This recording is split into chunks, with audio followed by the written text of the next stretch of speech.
Perfeito, começamos.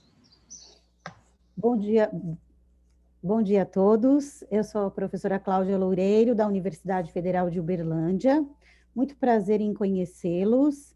Eu vou comandar este painel denominado Direito à Saúde como um Direito Humano. Terei o prazer de ouvi-los.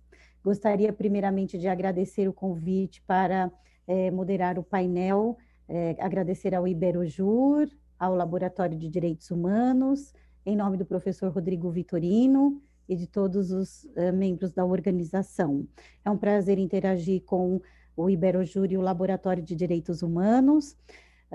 O tema do direito à saúde como um direito fundamental é um tema essencial para a evolução dos direitos humanos. Entendo que teremos temas importantíssimos e relevantes no painel. Primeiramente, teremos a apresentação, a palestra do professor João Proença Xavier, da Universidade de Coimbra, Portugal, com a Giovana de Moraes Figueiredo, da Universidade Paulista, Brasil, com o tema Direitos Fundamentais, o aborto no Brasil, face à consolidada posição na Europa. Em seguida, teremos a fala da professora Quetrine Guimarães Souza e do professor Danilo Marques Borges, respectivamente da Pontifícia Universidade Católica de Minas Gerais e da Universidade do Vale do Rio dos Sinos, com o tema Direito de Morrer, análise sob a luz dos direitos humanos. Na sequência, a fala da professora Patrícia Davi Medina, da Universidade Federal do Rio Grande, Brasil, com o tema Reflexões sobre Bioética, Direito e Pandemia da Covid-19 no Brasil. E, por fim, não menos importante, teremos a palestra do professor André de Vasconcelos, da Universidade Federal de Pernambuco, e do professor Emerson Afonso da Costa Moura, da Universidade Federal do Estado do Rio de Janeiro, com o tema O Direito Humano de Acesso à Água e ao Saneamento Básico como pressuposto do direito à saúde durante a pandemia de Covid-19, frente ao novo marco regulatório do saneamento. Como pudemos perceber, os temas a serem abordados no painel, todos têm intrínseca relação com o direito à saúde como direito humano e ouso acrescentar também como direito fundamental. No Brasil, a Constituição, a nossa Carta Magna, garante o acesso à saúde no artigo 196, né, independentemente de contribuição. E temos essa construção no Brasil com um sistema único de saúde para possibilitar o acesso a esse direito humano e ao direito fundamental. Não é diferente no ordenamento jurídico internacional, que também prevê o direito à saúde, né, como um direito humano, que está regulado na Declaração Universal, nos pactos internacionais de 66 e em outros documentos internacionais também. Dessa forma, penso que o painel trará reflexões importantíssimas a respeito da concretização do direito à saúde como um direito humano. Nesse sentido, com o sentimento de que teremos reflexões importantíssimas no nosso painel, quero agradecer a presença do professor João Proença Xavier, da Universidade de Coimbra, e passar a palavra ao professor para tratar do tema Direitos Fundamentais, o aborto no Brasil, face à consolidada posição na Europa. Professor João Proença, bom dia mais uma vez, muito obrigada pela sua presença, pela sua participação, é um prazer conhecê-lo. A partir de agora, o senhor está com a palavra e tem cerca de 10 minutos para apresentar o seu tema. Muito obrigada, professor. Muito obrigado, professora Cláudia Regina Loureiro. É um gosto poder estar outra vez neste congresso pela segunda vez, uma vez que, independentemente de estar a representar o 620 da Universidade de Coimbra e o Centro de Estudos Brasileiros da Universidade de Salamanca, eu próprio também sou coordenador do Iberojur, parceiro neste evento, e dou os parabéns ao Observatório de Direitos Humanos e, inequivocamente, neste caso, à minha querida colega, a professora Cláudia Loureiro, representante fantástica conglomerado e da Universidade Federal da Uberlândia, onde eu esperava estar presencialmente para poder abraçar fisicamente. Assim, mando aqui um abraço fraterno de Portugal e dizer que é uma honra, nesta circunstância, estar aqui a abrir este painel de Direito da Saúde como direito humano, uma vez que a minha coordenação efetiva no Iberojur é sem dúvida, a bioética e o direito biomédico, o que enquadra aqui perfeitamente nesta mesa de comunicações. Parabenizar todos os colegas que viram os seus temas também aprovados pelo Ilustre Comitê Científico deste Congresso, no qual eu também participo. Naturalmente, não fui eu que avaliei esta mesa. De qualquer das maneiras, é uma honra estar presente aqui. Dar nota de que a colega Giovana de Moraes, que seria a parte brasileira desta parceria de sucesso ibero-americana ou luso-brasileira, como entenderem, não vai estar presente porque ela própria também é um membro do Iberojur e faz parte da organização deste congresso e está, salvo erro, passo a publicidade, na sala 1 a assessorar os colegas que estão a trabalhar lá. De qualquer das maneiras, coube-me a mim aqui a nobre tarefa de apresentar a nossa reflexão, neste caso sobre aborto no Brasil e em Portugal. Ora, é que nós chamamos, e vou seguindo, direitos fundamentais, o aborto no Brasil, face à consolidada posição na Europa. Muito se discute sobre os direitos e garantias da mulher e o poder de decisão sobre o seu corpo. Entre outros temas que merecem destaque sobre esta matéria, temos que referir o aborto. Neste trabalho, tratamos a análise e discussão sobre as diferentes perspectivas existentes no Brasil e na União Europeia sobre este polémico assunto.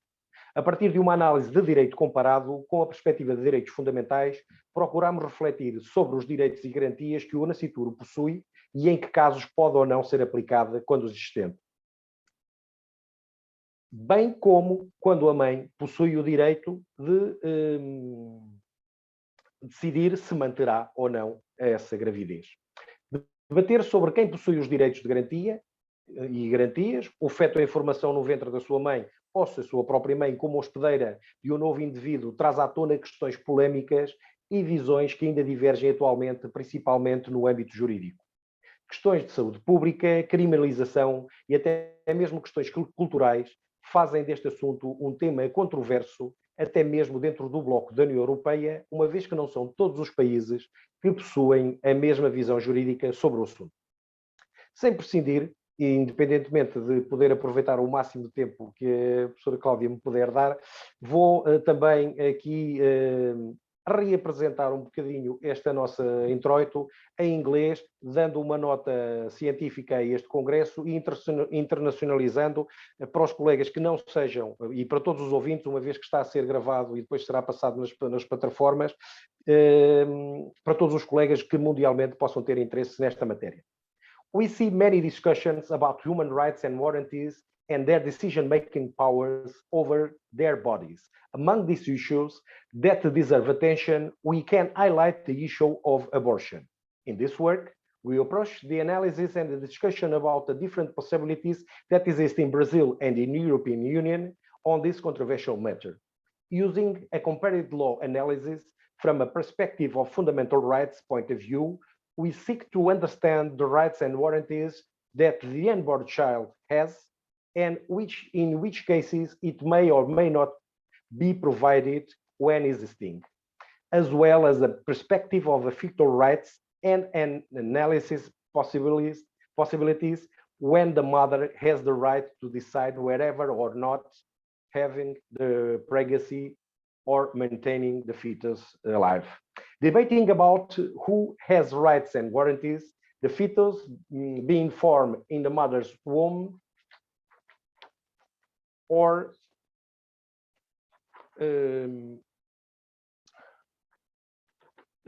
gives us the perspective of health care policies and criminalization that brings up cultural issues in this matter and in this controversial theme that are even present in the bloc of the European Union. Therefore, some countries in Europe do not have the same legislation and juridical vision that others. E agora sim, não vou, por questões de tempo, apresentar a posição brasileira, uma vez que o meu auditório e os estimados colegas já conhecerão. Vou sim fazer aqui uma referência, uma vez que eu não tenho a minha parceira, não acho justo não me referir à parte portuguesa ou à parte europeia, e então é o que eu farei nesse termo.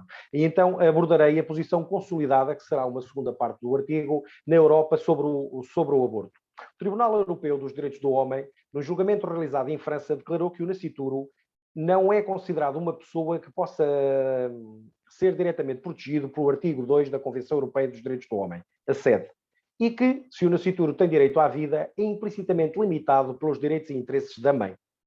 Podemos ver aqui que este é um posicionamento bastante diferente do posicionamento, esse sim, adotado no Brasil, onde o nascituro para a União Europeia não é necessariamente detentor de direitos, somente a sua mãe está protegida nesta matéria.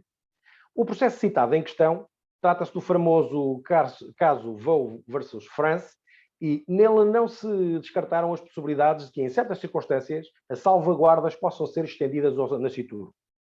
Assim, o Tribunal fez uma distinção entre o direito à vida, por um lado, e as garantias que podem, em certas circunstâncias, ser entendidas ou estendidas aos nascituros, por outro.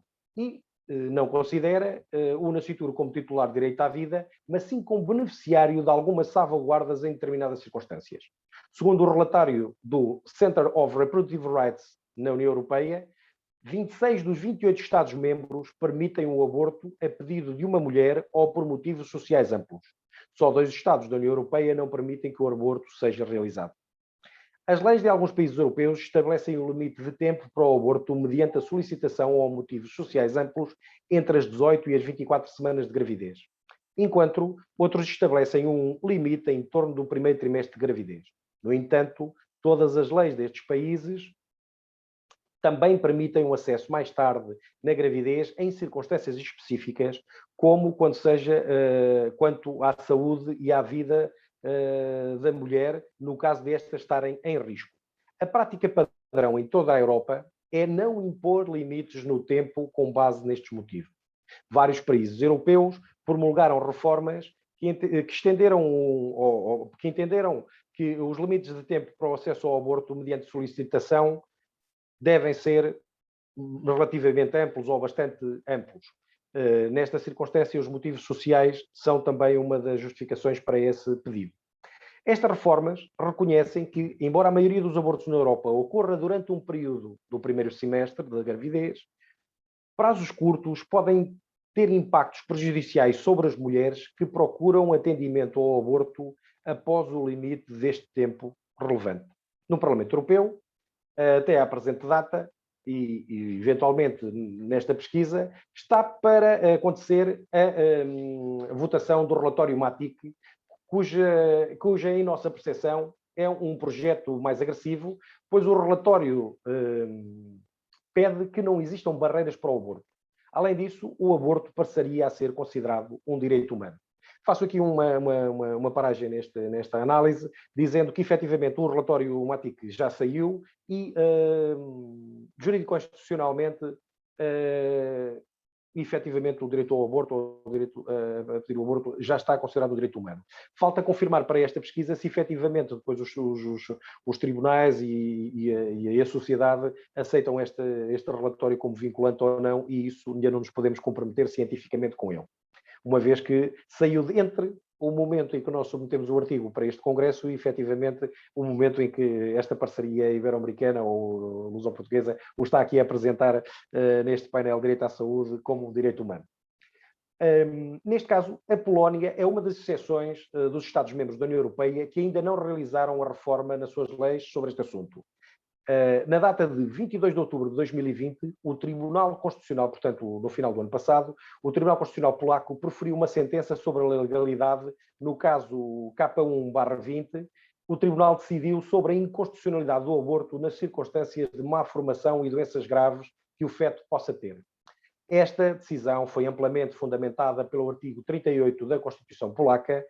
Este artigo garante a proteção da vida humana, ou seja, a decisão de inconstitucionalidade está de acordo com o ordenamento polaco, portanto, sustentada no artigo 38 da República Polaca, que assegura a proteção jurídica da vida de cada ser humano.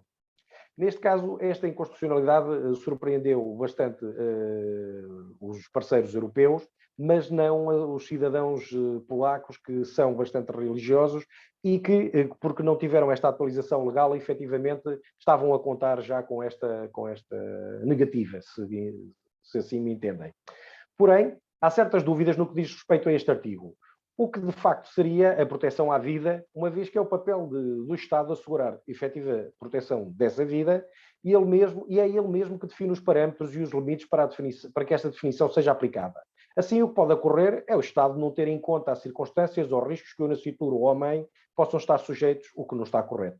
Os direitos do nascituro são garantidos pelo ordenamento polaco e, em 1997, o Tribunal Constitucional Polaco considerou inconstitucional a admissibilidade do aborto por motivos sociais, os mesmos que falámos que é possível serem alegados por outros Estados europeus. A defesa da vida humana e na sua fase pré-natal é protegida pela Lei do Planeamento Familiar e Proteção do Feto de 1993 e pelo Código Penal. No Brasil, existe a Lei de Alimentos Gravídicos, que protege a vida da gestante e do nascituro e faz com que este seja considerado, ainda que no ventre, como um detentor de direitos e garantias. Por sua parte, na Polónia, a Lei de Planeamento Familiar e Proteção ao Feto traz no seu artigo 1º, e passa a citar a tradução nossa, o direito à vida será amparado, inclusive na fase pré-natal, na medida do disposto na lei. Portanto, também reconhece ao nascituro direitos e garantias, o reconhecendo como um indivíduo que deve ser amparado, neste caso, pelo Estado.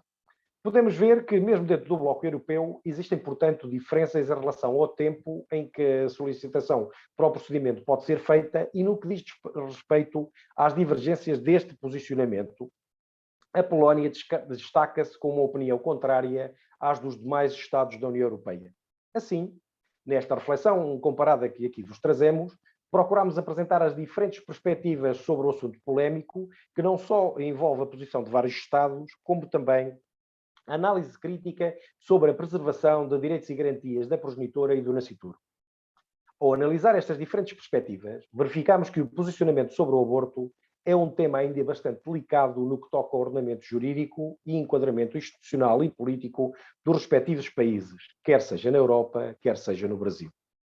Em conclusão, nos casos em que a mãe corre risco de vida, todos os Estados, em conclusão e na nossa opinião, nos casos em que a mãe corre risco de vida, todos os Estados deviam garantir a sua segurança, proporcionando meios adequados para o tratamento da progenitora, sendo que isso deveria ocorrer sem constrangimentos e com a maior segurança possível. De qualquer forma, deveria a legislação atual ser normalizada quer na Europa, quer no Brasil, para evitar respostas tão distintas ao mesmo problema, que na realidade têm enquadramentos legais muito diferentes para a mesma situação, conforme estejamos a analisar este tema de uma perspectiva do direito brasileiro ou do direito europeu, o que, na nossa opinião, não deveria acontecer com respostas jurídicas tão discrepantes num século XXI, em que impera uma tendência legal para a globalização à escala mundial. Espero não ter ultrapassado o meu tempo e ter representado aqui bem a minha colega de coordenação e coautora deste artigo, sendo que omiti quase intencionalmente a parte brasileira por não ser tão interessante para o auditório, repestinando para todos os leitores, em português ou em inglês, a publicação que se espera que venha a ser feita, neste caso, em parceria com o Laboratório de Direitos Humanos, a Universidade Federal da Uberlândia e o Iberojur, com o ISBN brasileiro e europeu, e possibilitando quer aos autores europeus conhecerem mais sobre o direito brasileiro, quer os autores brasileiros e os colegas do Brasil poderem ter aqui uma base de trabalho para direito comparado e também para fazerem as vossas análises críticas pessoais e éticas. Muito obrigado pela atenção. Devolvo a sala à professora Cláudia Loureiro. Muitíssimo obrigado pelo tempo. Professor João Proença, muito obrigada pela sua excelente exposição, uma grande contribuição.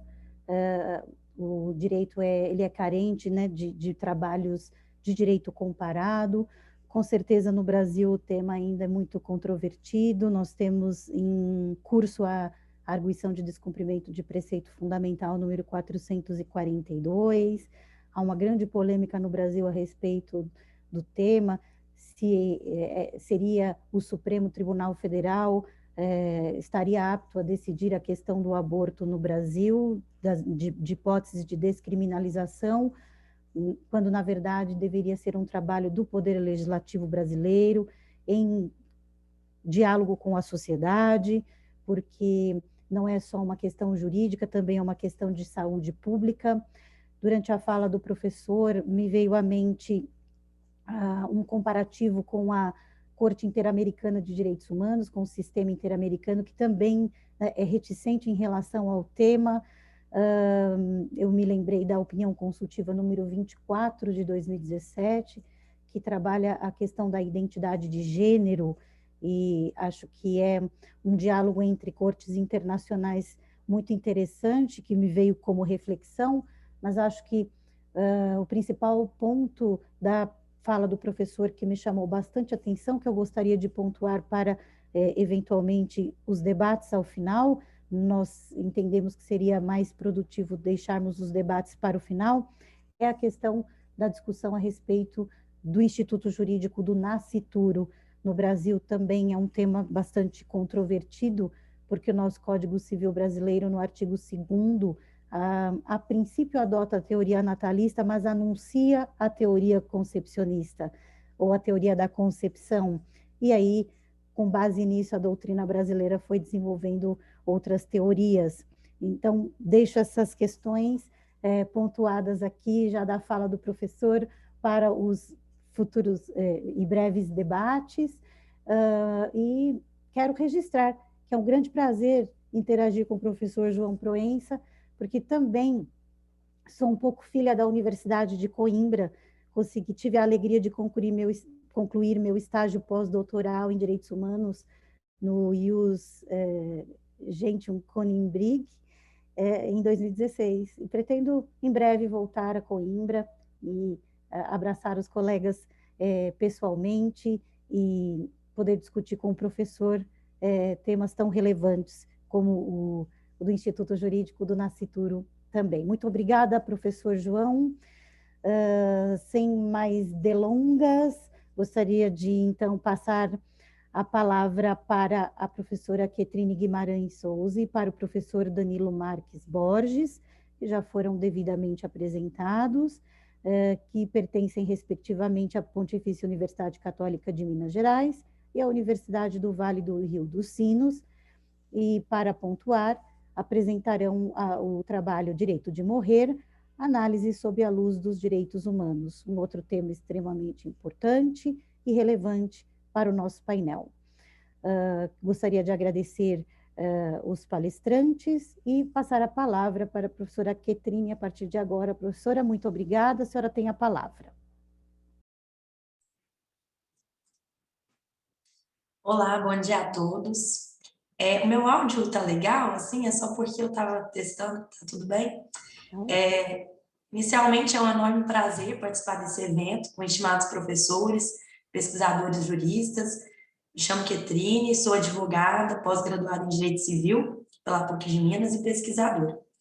Apresentarei nesse painel um artigo de minha autoria e eu coautoria com meu colega de pesquisa e profissão, professor e doutorando em Direito pela Unicinos, Danilo Marques Borges, com o seguinte título, que a professora Cláudia já descreveu: Direito de Morrer, análise sobre a luz dos direitos humanos.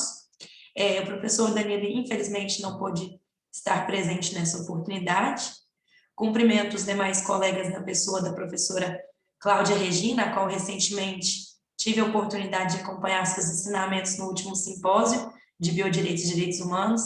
Naquela ocasião, o eixo temático versou sobre mistanásia no contexto pandêmico, em grupos vulnerabilizados, e com certeza os apontamentos feitos foram de grande importância para a comunidade acadêmica, bem como para a sociedade.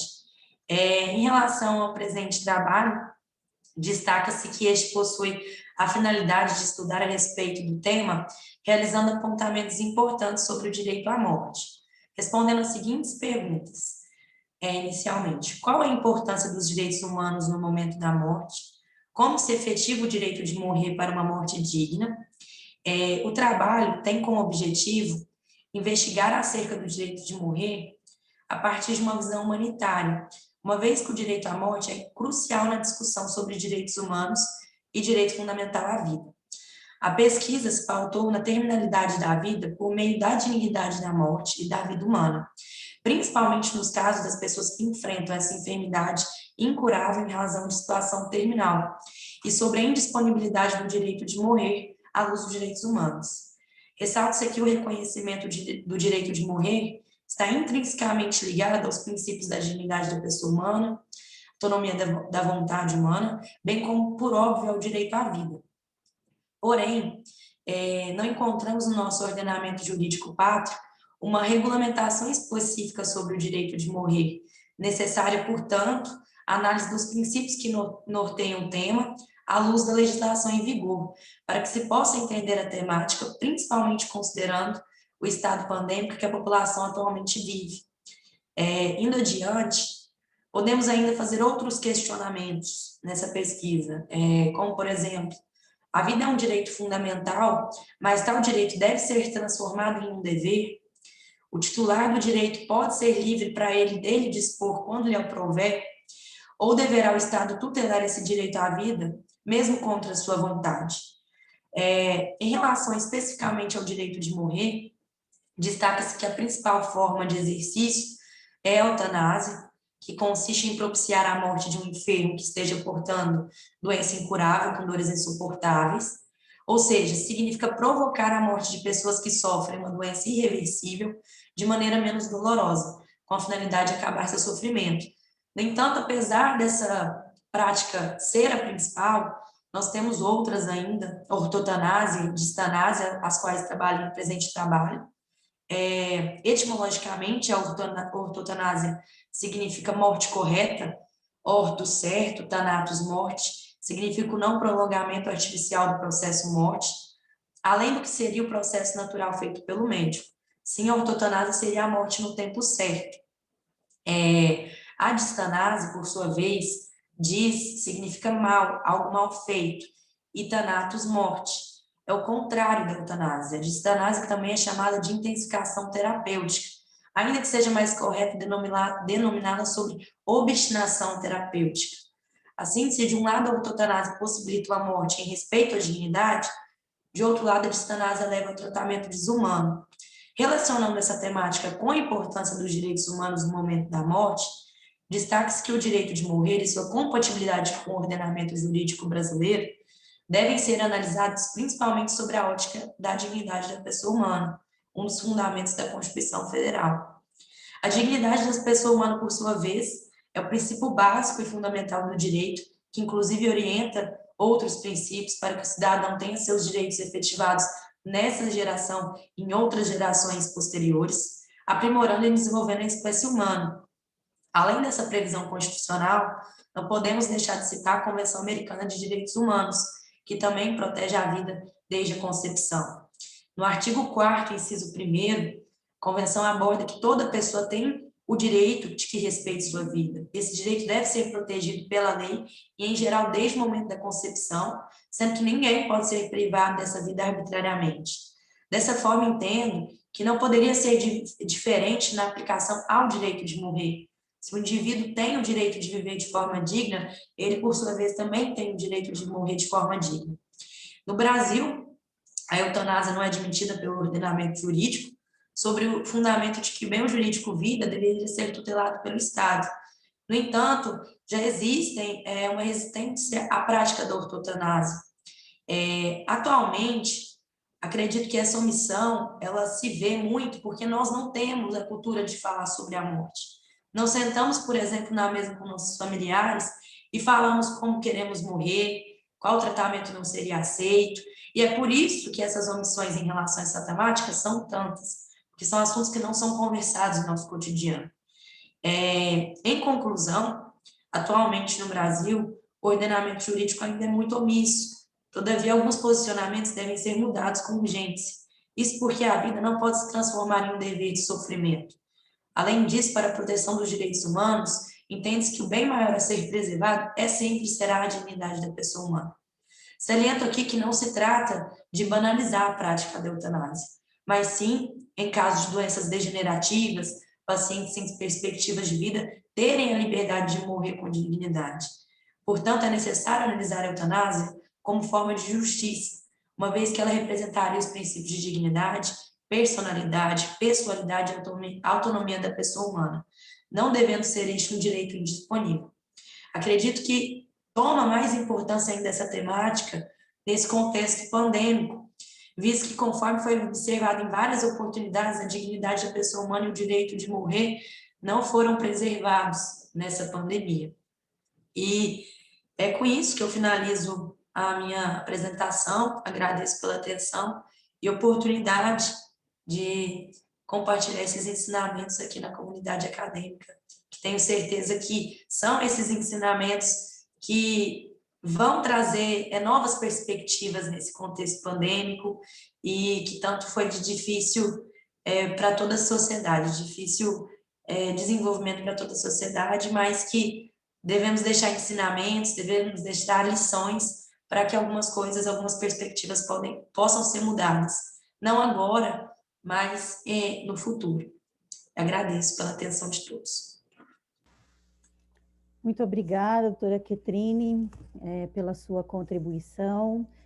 Com certeza, o tema do direito à morte digna no contexto pandêmico e pós-pandêmico também, né, será um tema muito relevante para a comunidade internacional, principalmente tendo em vista o número de pessoas que estamos perdendo, né, no contexto pandêmico e que ainda perderemos, porque não significa que a vacinação evitará, né, a morte de seres humanos pelo mundo por conta do Covid-19. Que prazer enorme saber que a professora estava conosco no simpósio de direitos humanos, de biodireito e direitos humanos. Foi um tema mesmo que eu trabalhei, a mistanásia social. Eu acho que tem uma intrínseca relação com o tema de morrer com dignidade, né? Tanto pela falta de acesso ao direito à saúde, como também pela perspectiva do respeito à vontade do paciente, por exemplo, de não ser entubado no momento crítico, né, da doença.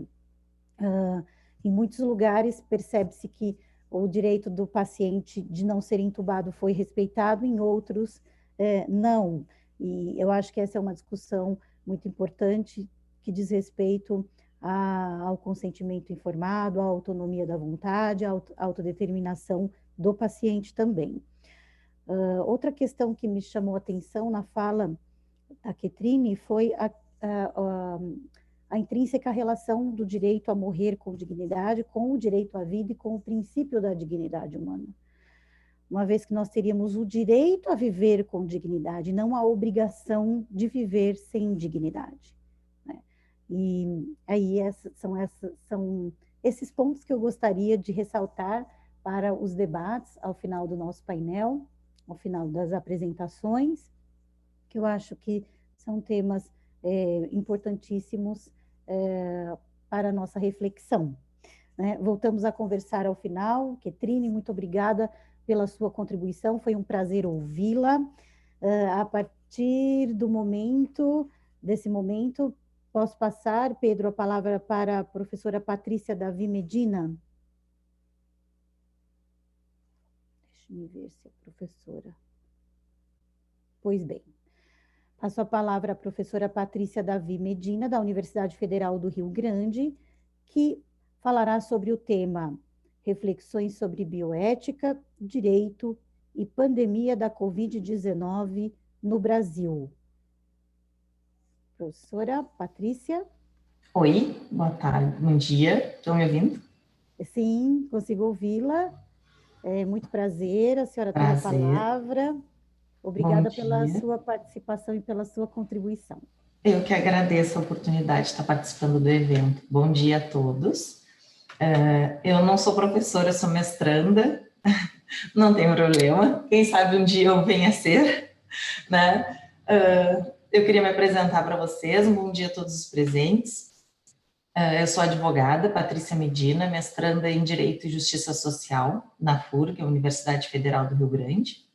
e eu vou apresentar para vocês um pouco da pesquisa que eu ainda estou desenvolvendo sobre bioética, direito e pandemia da Covid-19 no Brasil. Queria falar para vocês que o objetivo da pesquisa é analisar o papel, tá, do direito, da bioética, no contexto da pandemia da Covid-19 no Brasil, considerando todo esse cenário de crise, de incerteza trazido com a pandemia, junto com a falta de preparo, principalmente do Estado, claro que inerente da situação atípica, mas que não justifica, de qualquer forma, as tomadas de decisões ou omissões do poder público. Para desenvolver essa pesquisa, o método utilizado é o qualitativo, onde são analisadas as condutas adotadas no combate à doença sob os aspectos éticos e legais. Por isso, essa relação da bioética e do direito, né, nessas tomadas de decisões em relação ao enfrentamento da Covid.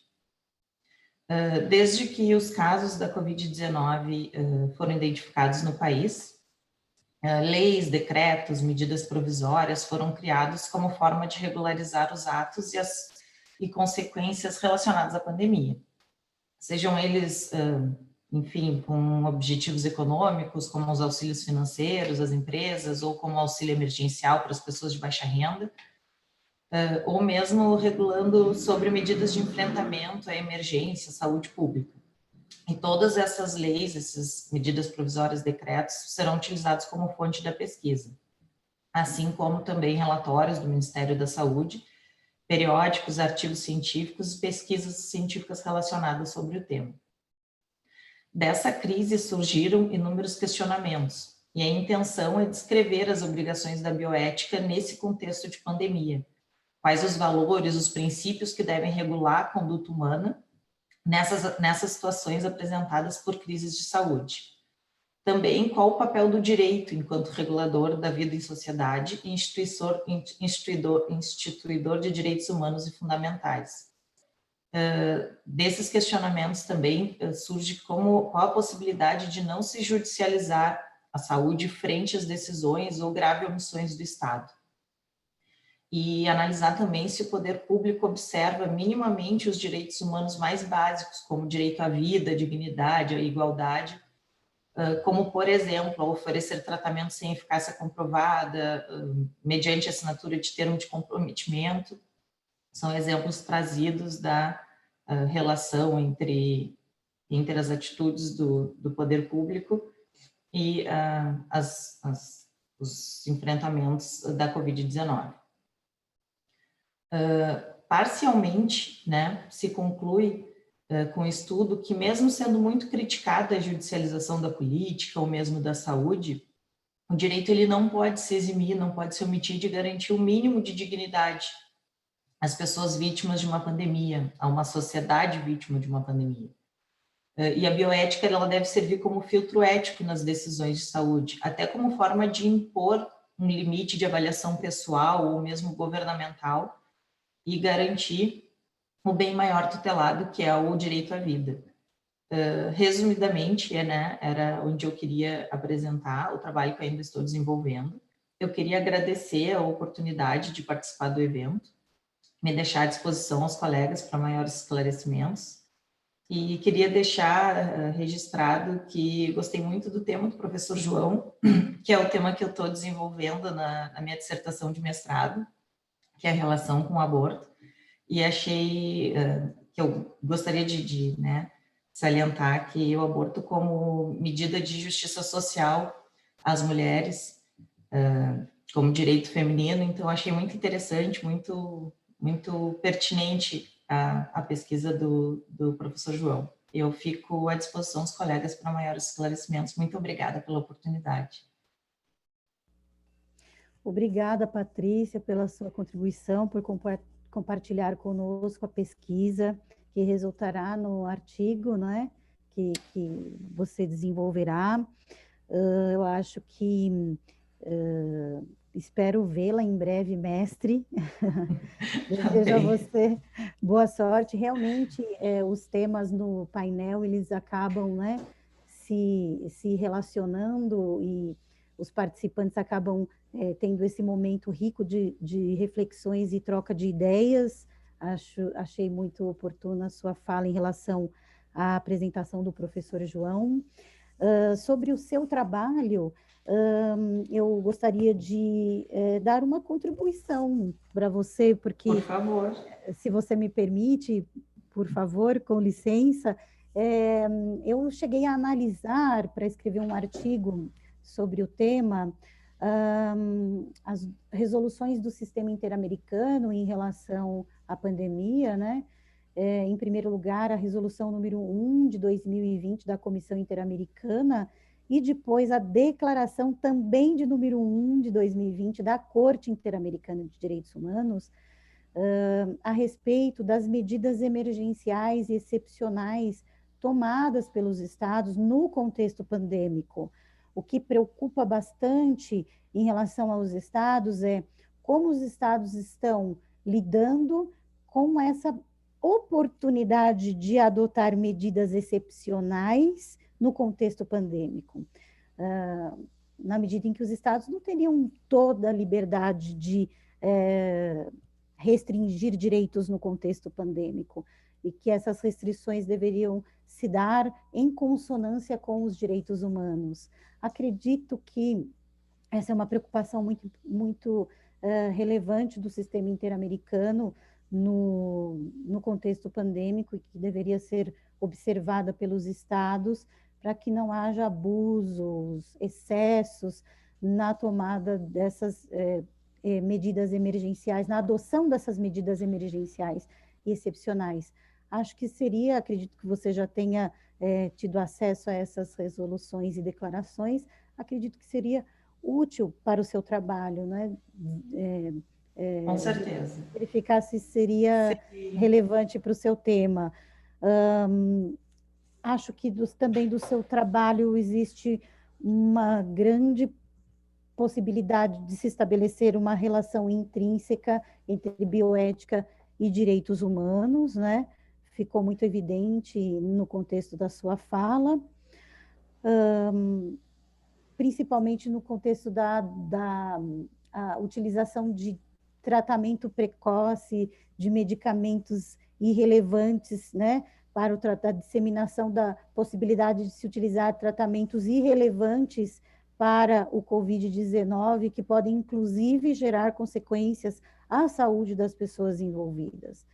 Enfim, muito interessante a sua pesquisa, vou pontuar esses temas para os debates. Boa sorte a você na redação do artigo. Muito obrigada mais uma vez pela contribuição. Eu que agradeço. A partir de agora, portanto, vamos ouvir André de Vasconcelos e Emerson Afonso da Costa Moura, respectivamente da Universidade Federal de Pernambuco e da Universidade Federal do Estado do Rio de Janeiro, com o tema O Direito Humano de Acesso à Água e ao Saneamento Básico, como pressuposto do direito à saúde durante a pandemia de Covid-19, frente ao novo marco regulatório do saneamento. Professor André e professor Emerson.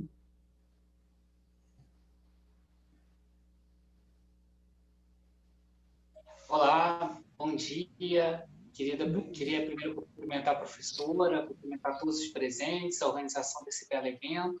Desde já pedir escusas, que hoje, como é sábado, meu vizinho está ouvindo música bem alto, coisas que acontecem muito aqui no Rio de Janeiro.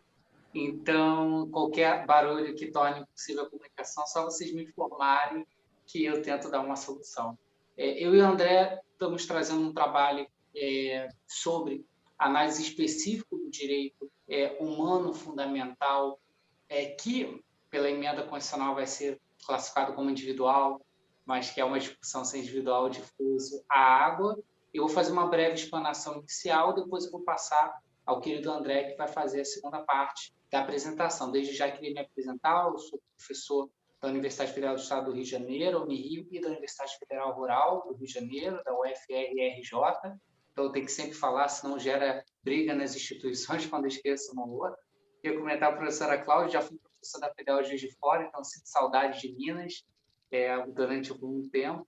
Só que a contaminação do Rio Doce lá em Governador Valadares me impediu de de permanecer até por uma questão de saúde e preservação do futuro, que envolve também uma questão do direito à água, né? Sem água não tem como a gente permanecer em nenhum local.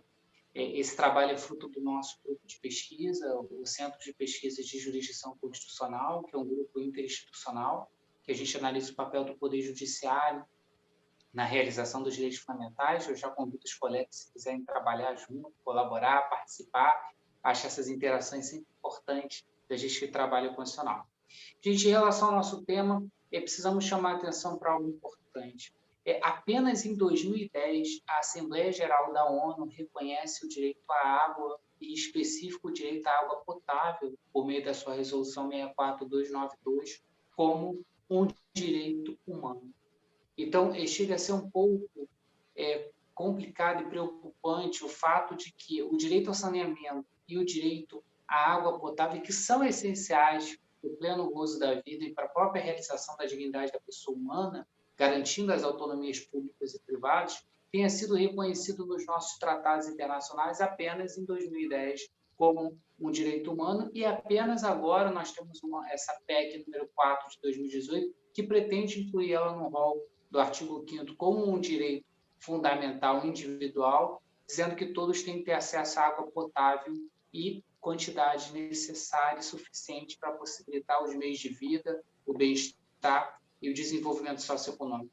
Eu trouxe até uma pesquisa que eu acho interessante, relevante para contar aqui, de que a Amazônia, na realidade, abriga 70% da água doce superficial, e onde vive apenas 10% dos brasileiros. Ou seja, na realidade, o Brasil é um dos países que tem a maior quantidade de água doce potável disponível para a sua população.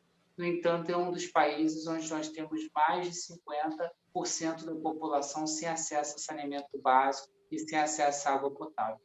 Então, a questão se demonstra relevante, como o André vai chamar a atenção, porque a pandemia de Covid-19 demonstra que há uma ligação própria entre o acesso à água e o saneamento básico. O que, para todos nós que já trabalhamos com direitos humanos fundamentais, fica bem claro em nosso discurso. Os direitos humanos fundamentais, eles são dotados de relacionalidade, de relatividade. Não é possível concretizar um direito humano fundamental sem que haja outro direito humano fundamental concretizado, ao menos em seu aspecto essencial, que a doutrina gosta de trabalhar como mínimo existencial, ou eu prefiro chamar de núcleo essencial dos respectivos direitos, que mínimo existencial tem assumido uma conotação como se, para garantir a dignidade da pessoa humana, nós bastássemos oferecer o mínimo, quando na realidade não deve ser tido como apenas o básico, mas como núcleo essencial, a essencialidade do direito que permita extrair dali as respectivas prestações necessárias para usufruir daquele direito. E o direito à água, como esse direito humano fundamental, ou seja, intrínseco a todos os homens e reconhecido agora no âmbito internacional e reconhecido agora também no âmbito nacional, já que a PEC foi aprovada na Câmara dos Deputados, ele é um dos direitos que é corolário ao direito da saúde. Ou seja, não há como nós trabalharmos os direitos individuais e os direitos sociais de forma apartada, naquela classificação tradicional de que os direitos individuais são os direitos que demandam prestações negativas e os direitos sociais são os direitos que demandam prestações positivas. Na realidade, todos os direitos demandam intervenção do Estado e todos eles estão ligados entre si para garantir a realização. Há uma série de estudos de alguns colegas da saúde pública que apontam que a contaminação pelo coronavírus, principalmente nas áreas das chamadas cidades informais, nas áreas onde haja aglomerados urbanos sem infraestrutura e sem qualquer tipo de serviço público, tem sido muito maior pela falta de acesso ao saneamento básico e a falta de acesso à água. Na verdade, alguns estudos já apontam que o coronavírus está circulando livremente pelos nossos dejetos, pelo saneamento básico, e, portanto, nessas comunidades onde nós vemos que as pessoas não têm acesso à água potável, não têm acesso ao saneamento básico, nós verificamos claramente uma respectiva violação ao direito à saúde por ausência do respectivo direito. Então, nosso presente trabalho vai pretender abordar principalmente essa relação necessária entre o direito à água e o saneamento básico, como corolários para a realização do direito à saúde pública. Em países subdesenvolvidos e em países de terceiro mundo, nós vemos uma correlação necessária entre a falta de saneamento básico e a realização de alguns tipos de doenças transmissíveis, e o coronavírus se inclui dentro disso. E nós pretendemos também no trabalho abordar as interfaces que precisamos fazer para que esse direito à água potável possa ser realizado no âmbito da nossa legislação pátria. É aquele momento de contato não apenas entre os direitos individuais e os direitos sociais, mas também entre o direito constitucional e o direito administrativo. Nosso novo marco do saneamento básico trouxe alguns avanços, embora trouxe alguns retrocessos, como manutenção dos lixões, e aí nós vamos verificar no texto em que medida esse direito humano fundamental à água potável pode ou não ser concretizado dentro desse desenho institucional que foi criado pela nova lei de saneamento básico. Mas isso agora eu deixo para comentários do nosso querido André. Professora Cláudia, foi um prazer. A toda a equipe do Estudo, queria parabenizar pelo belíssimo evento, a todos os colegas que se apresentaram pelos trabalhos relevantíssimos. Eu passo a palavra ao querido André. Obrigado, professor Emerson. Estão ouvindo? Está tudo ok, né? Quanto ao som. Bom dia, professoras, professores, pesquisadores e demais juristas. A pessoa da nossa moderadora, a professora Cláudia Regina. Como o professor Emerson já me apresentou, sou André de Vasconcelos, graduado em Ciências Jurídicas pela Faculdade de Direito do Recife, da Universidade Federal de Pernambuco, com especialização em Direito Corporativo pela Universidade Gama Filho, do Rio de Janeiro, e faço parte do grupo de pesquisa, que é liderado pelo professor Emerson, grupo de pesquisa em jurisdição constitucional. E esse assunto me foi de grande interesse porque eu fui procurador efetivo em alguns municípios. Atualmente, eu sou consultor e advogado, mas eu tratei muito desse assunto em vários momentos. E houve esse novo marco legal do saneamento básico, exatamente o que o professor Emerson falou, é o ponto de contato entre os princípios e direitos constitucionais fundamentais relativos à água e saneamento. Vou fazer uma breve explanação, já que estamos bem adiantada a hora. A princípio, podemos enxergar que o direito à saúde está negligenciado na Carta Magna. Mas, mesmo que a emenda constitucional não seja aprovada pelo Senado, já foi aprovada na Câmara, nós defendemos que esse direito à água já está protegido, como o professor Emerson falou, pelo núcleo fundamental dos direitos humanos fundamentais. E o que eu posso chamar a atenção é em relação à regulamentação infraconstitucional. Na verdade, não temos, há uma completa omissão do Estado, pelo menos em nível federal, quanto a isso.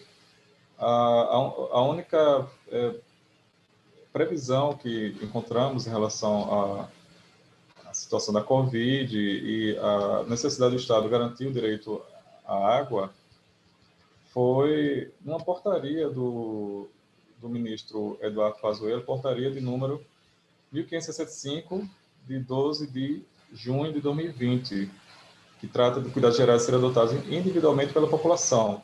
Então, veja só, olha só que a portaria fala. Item 1, cuidados gerais a serem adotados individualmente pela população. Lavar frequentemente as mãos com água e sabão, ou alternativamente higienizar as mãos com álcool e gel, 70%. Quer dizer, isso é impraticável. Com a situação que temos no Brasil, de maioria da população não ter acesso ao saneamento e à água potável, essa determinação é inócua. Alguns governos de estados têm colocado algo nesse sentido, como foi o caso do Rio de Janeiro, que aprovou a Lei 9.126 de 2020, determinando a criação de um plano emergencial para as empresas com a obrigação de monitoramento da presença de carga viral no sistema de água e esgoto fluminenses. Quer dizer, o pouco que está sendo feito de avanço nesse sentido, nessa preocupação, é de alguns governos estaduais. Então, com base no pouco tempo que a gente tem aqui para debater o assunto, notamos que sim, o direito à saúde, ele tem como pressuposto o direito do acesso à água e saneamento, mesmo que o direito à água e saneamento não esteja explicitamente previsto na Constituição. Portanto, a falta de higiene, sendo dos vetores da Covid, faz com que o Estado seja primordialmente responsável por grande parte da transmissão do coronavírus. Então, agradeço a atenção, queria dizer que foi uma honra participar de um evento de tão alto nível científico, nos colocando à disposição dos colegas para qualquer troca de experiências e de ideias. E se os professores quiserem complementar mais alguma coisa, não sei se temos tempo, se não, passo a fala à professora mediadora, agradeço, foi uma honra. Professor Emerson, se quiser complementar, temos tempo.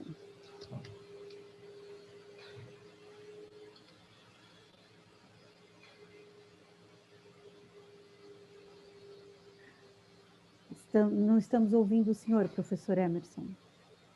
Eu estava sem som, eu não posso desativar. Não acho que o André colocou a questão de forma bem clara. O objetivo do trabalho é analisar realmente em que medida o poder público não só cria, mas fomenta o risco de contágio de Covid-19 ao não estar concretizando esse direito fundamental da água potável em um país que tem reserva suficiente para isso e que, portanto, teria condição de concretizar. Parabéns, André, pela excelente explanação. Obrigado, professora Cláudia, de novo. Acho que podemos passar para o próximo. Obrigado.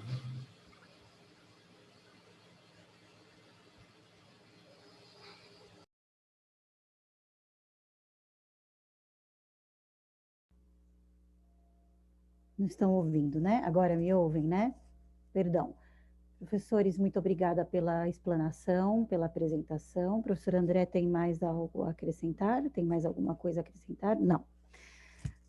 Acho que o tema do novo marco regulatório é um tema extremamente preocupante para a sociedade brasileira, principalmente pela forma como se deu a abertura da prestação do serviço à iniciativa privada.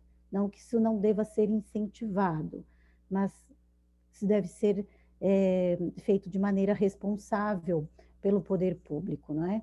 E das falas dos professores, o que eu gostaria de pontuar para os debates é que achei muito forte e importante e relevante a perspectiva de que os direitos, o direito ao meio ambiente ecologicamente equilibrado e o direito ao acesso à água, ele seria uma forma de concretizar esse direito, ele é base para a concretização e a realização de outros direitos humanos, de outros direitos fundamentais. Nesse aspecto, eu gostaria de ressaltar uma tese muito interessante que vem surgindo, e que não é nova, mas que vem sendo desenvolvida com mais amplitude no direito, que é a tese do greening, do esverdeamento dos direitos humanos. A própria Corte Interamericana de Direitos Humanos, na opinião consultiva número 23 de 2017, ressaltou essa intrínseca relação entre meio ambiente e direitos humanos. Acho que dialoga muito com o trabalho dos professores, essa relação do meio ambiente com os direitos humanos. E a opinião consultiva 23 de 2017 deixa muito clara essa relação. Da parte final da explanação, me chamou bastante atenção a ideia de que a pandemia ocasionada pelo Covid-19, ela trouxe apenas, né, escancarou a realidade da vulnerabilidade dos grupos excluídos e as pessoas que não têm acesso à água potável e ao saneamento, na minha opinião, na minha visão, elas se enquadram, se encaixam como grupos excluídos, né? Uma vez que existe a necessidade de você ter acesso à água para você manter as medidas sanitárias necessárias para a prevenção do Covid-19. Isso me possibilita, me fez lembrar da obra do professor Boaventura de Souza Santos, lançada em 2020, A Cruel Pedagogia do Vírus. E também me proporcionou uma reflexão em relação às populações, aos migrantes que vivem em campos de refugiados. Também ficou muito evidente isso, né? A falta de acesso à água para lavar as mãos com frequência, também foi um problema enfrentado por esse grupo vulnerável e excluído também em campos de refugiados. Se estamos com dificuldades de dar acesso à água para os nossos cidadãos, para as pessoas que vivem em campos de refugiados, o que dizer das pessoas que estão nas ruas, das pessoas do sem-teto, enfim. Então, o tema é bastante instigante e problemático em tempos de Covid-19. Acho que também, no ambiente pós-pandêmico, todos os temas que passaram por aqui ainda continuarão sendo alvo de muito debate, de muita reflexão e de muita preocupação pelos poderes públicos. Gostaria de agradecê-los pela apresentação, pela fala. Vejo que o professor João levantou a mãozinha. Vamos lá, professor. Fique à vontade. Já me estão a ouvir? Penso que sim. Ora, neste caso teria várias coisas a dizer, mas vou aqui começar pelo princípio ou pelo fim, neste caso com os colegas André Vasconcelos e com o colega Emerson Afonso. Primeiro, para dar um recado pessoal, segundo o percebi, o colega Emerson pertence à Federal Rural do Rio de Janeiro, do qual eu deixo fiel depositário de um forte abraço para a estimada colega Érica Guerra, que é a coordenadora do curso de Direito da Federal Rural do Rio de Janeiro e que é uma grande amiga e que normalmente nesta altura costuma estar connosco nos nossos projetos, quer em Coimbra, quer no Porto, quer em Salamanca, e que por razões pandémicas pronto, está no Brasil e de quem já tenho bastante saudades. Portanto, aqui envio um abraço pessoal muito apertado para ela e para a Federal Rural do Rio de Janeiro, sem desprimor para todos os outros colegas e representações académicas das suas próprias universidades.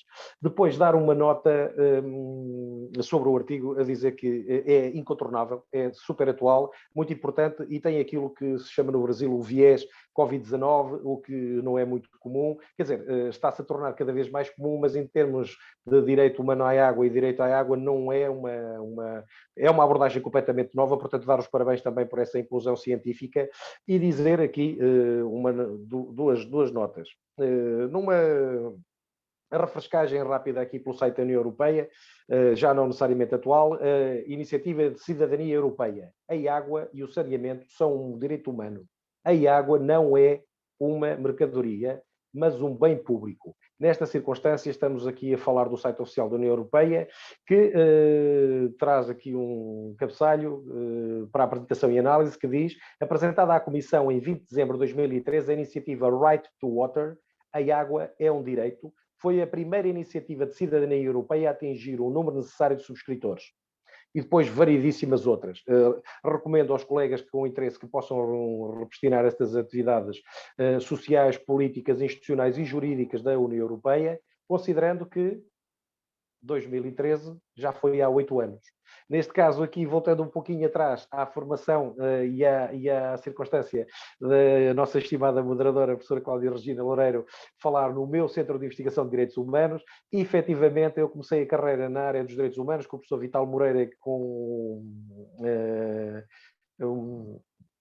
o Centro de Direitos Humanos da Universidade de Coimbra, onde eu posso ver ali no meu primeiro certificado de Master em Human Rights e Democratization a data do século passado, 1999. Portanto, há 22 anos eu estava na Faculdade de Direito, na pós-licenciatura, a frequentar o curso que já à altura era um curso do Coimbras Group, portanto um curso que em si dava saída eventualmente ao mestrado antigo, clássico e transicional, que eu depois acabei por fazer em Direitos Humanos na Faculdade de Direito da Universidade de Salamanca, mas que acumulei com este Master Internacional. Dizer à professora Cláudia Loureiro que nessa altura o pós-doc não era um grau, ou pelo menos um complemento de grau que existisse. Havia o doutoramento e o IUS, gente em Coimbra, não tinha nesse momento ainda doutoramento. Portanto, este Master seria um mestrado europeu internacional com certificação das universidades do Coimbras Group. Portanto, nessa ótica, ver aqui o tempo que existe este centro de investigação na Universidade de Coimbra, o estudo dos direitos humanos em geral, e nessa circunstância, esta matéria do direito à água não era uma matéria que fizesse parte das nossas avaliações, da nossa formação, nem da análise jurídica, quer do professor Lopes Porto, que estava na coordenação do curso na altura, do professor Vital Moreira, nem do professor Canutilho, que supervisionava a coordenação total do Master Internacional, não só da Universidade de Coimbra, do UGente de Coimbra, mas na generalidade, porque não era uma matéria na ordem do dia. Não é que não fosse um direito humano, mas não estava considerado efetivamente um direito humano. E então, nessa circunstância, não nos cansamos, estamos como aos direitos da mulher e como ao direito à igualdade. Não serve pôr só as leis no papel e depois os cientistas não as debaterem, não as apresentarem e open-access para a sociedade, nem efetivamente haver trabalhos a mais sobre isso. Longo foi o caminho para consagrar o direito à água como um direito humano, o saneamento não chegou no mesmo tempo, infelizmente, e a não ser por razões políticas, não se justifica que não tenha chegado no mesmo tempo. Chegou num tempo diferente à Europa do que à Iberoamérica e ao Brasil. A professora Cláudia Loureiro dizia muito bem, num país daqueles que têm massas de água por todo o continente, basicamente, quer internas, quer externas, salgadas e doces, e uma população imensa, vários países dentro do país, vários Brasis dentro do Brasil, efetivamente devia estar na ponta da espada, na fase ponteira, como dizem os espanhóis, na defesa dos direitos da floresta, do enverdecimento dos direitos humanos, quando no longínquo, já no século XXI, mas no longínquo ano 2005, 2006, havia uma cadeira, eu penso que se chamava exatamente assim, enverdecimento dos direitos humanos, no plano de doutoramento passado, presente e futuro dos direitos humanos na Universidade de Salamanca, que eu próprio depois cursei, onde eu fiz a minha formação superior em direitos humanos. E nessa circunstância, era dos primeiros sítios em Espanha, era das primeiras circunstâncias em que efetivamente acontecia esta discussão. E ainda não estava consagrado constitucionalmente e institucionalmente como um direito humano. Nessa circunstância, esse debate é particularmente importante, não podemos deixar cair a bola, temos que fazer o tal esforço de direito comparado ibero-americano, e aqui o Iberojur penso que tem feito um trabalho muitíssimo meritório em aproximar quer as legislações, quer os pesquisadores, quer os centros de investigação, a dar a tal mirada, a tal olhada ao sistema jurídico diferente, que não é aquele que afeta propriamente o país em que estamos, mas que influenciará no futuro a visão quer dos cientistas, quer dos políticos, quer da sociedade nessa matéria. E então, nessa ótica, acho que esta tese e este trabalho vai ser muito bem sucedido e vocês não devem desistir de enfatizar os tratados internacionais em que, com muita dificuldade, e não sem menos debate, foram consagradas estes princípios, que depois têm um respaldo muito importante, positivo ou negativo, no sentido de assumir o direito humano à água no Brasil ou não, na população real, na população vivente, na população total do Brasil, não só do planeta em geral, mas muito particularmente do Estado brasileiro no seu todo. Com toda a humildade, uma vez que a orientanda não é minha, neste caso é mestre, e muito bem, mas recomendo. Não tenho um link para enviar aos colegas, mas acho que devem pesquisar Camila Nunes de Alencar, por ser brasileira, mas ser uma mestranda, neste caso uma mestre da Faculdade de Direito da Universidade de Coimbra, da qual eu sou oriundo e representante também, e que é uma dissertação de mestrado que se chama Direito à Água, apresentada à Faculdade de Direito no âmbito do segundo ciclo de estudos, conducente ao grau de mestre na área de especialização em ciências jurídico-políticas e com menção de direito constitucional. Antigamente isso não iria acontecer. Uma tese destas iria para direito administrativo, como saberão, eventualmente o Dr. André Vasconcelos terá lidado muito mais com o direito administrativo na sua fase advocal do que propriamente com o direito constitucional, e agora está a fazê-lo mais na lei fundamental, também na brasileira, e com o respaldo de tratados internacionais. Neste caso, recomendar a estimada colega, a professora doutora Maria Alexandra Aragão, colega de várias prestações, e ela sim, orientadora desta tese, que, embora para vocês não tenha a atualidade completa que um trabalho da vossa autoria neste momento necessita, uma vez que já estamos em 2001 e a tese é 2018, mas primeiro porque estamos a falar de uma tese de mestrado que tem à volta de 120 páginas, o que é muito significativo, depois para a avaliação que foi reconhecida, e depois pelo facto de a candidata ser nossa aluna e colega aqui da faculdade, mas efetivamente ser do Brasil, que leva a que esse enfoque e essa ponte seja feita depois na bibliografia também. Os tratados internacionais estão citados, tem uma bibliografia competente com uma tese de mestrado moderna, já, portanto, pós-Bolonha, mas nessa circunstância dizer uma coisa, que efetivamente esta bibliografia, embora esteja em inglês, leva-vos para links mais europeus, mas de uma visão de uma aluna e de uma colega vossa, também brasileira. E nessa circunstância, isso pode ser muito importante no decorrer do vosso trabalho. Portanto, é um contributo meramente particular para o vosso desenvolvimento. Espero ver também a publicação do vosso artigo e depois a obtenção de grau conducente a ele, uma vez que estas matérias nesta tese, com um twist de Covid, não se esgotará até o nível doutoral, até mesmo pós-doutoral.